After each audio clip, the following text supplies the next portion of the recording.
kita semua bersyukur atas kehadiran kita di sini, dan juga tentu mengucapkan selamat atas dimulainya pembangunan laboratorium penelitian daripada Kongo oleh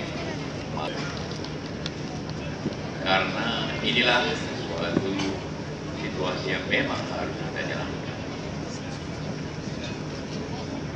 Suatu ekonomi akan berjalan dengan baik hanyalah dapat berjalan apabila selalu ditingkatkan nilai tambahnya, ditingkatkan produktivitas,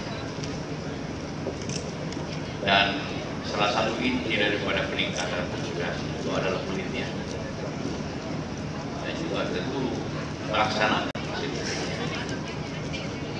Karena itulah kemajuan berarti apabila kita bersama-sama memahami bagaimana meningkatkan produktivitas masyarakat.